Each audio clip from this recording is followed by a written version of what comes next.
Hi guys, welcome back once again. Advice for today's. Bigyan ang mga humihingi sa'yo. Ganito po yun eh.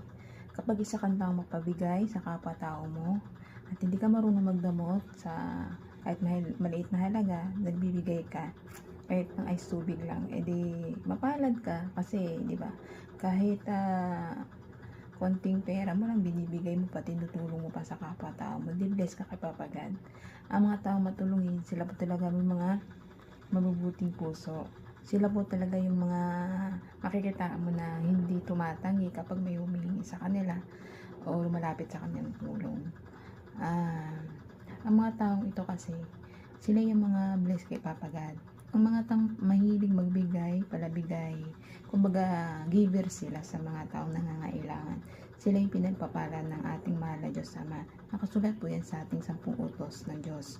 Kapag ang tao ay mapagbigay sa kapwa-tao nila, ito'y binibless ni Papa God. Lalo na, hindi ka nagtatanim ng galit sa kapwa mo, nagpapakumbaba ka, nilalawa ka mo yung pangunawa mo, para sa mga kapwa natin na walang-wala talaga, na nangangailangan ng tulong.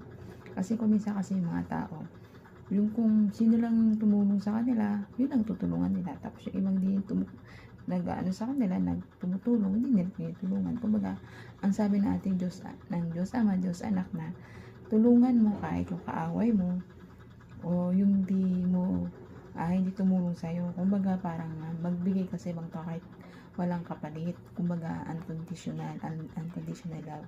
Kapag ang isang tao nagpapakita ng unconditional love sa kapwa-tao niya, ay ibabalik yun ating Diyos Ama, siksik-liglig at tumapong pa. Siyempre, kailangan magdadasal ka rin, lagi kang magdasal, humingi ng tawad, huwag magtanim ng galit sa kapwa-tao mo, o pagdasal mo sila na isipin mo lang lagi yung ikabubuti nila, mapabuti sila, nakalagayan nila, at tumulong ka sa abot na makakaya mo lang.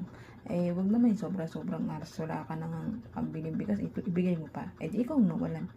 Yung tama lang, yung nakaluwag ka lang ba, yung may sobra kang pera, yung ibigay mo, tumulong ka. May kaibigan ka, kapitbahay mo, walang pambiling bigas, walang pambiling tubig, asin, o di tumulong ka ng piso, di ba?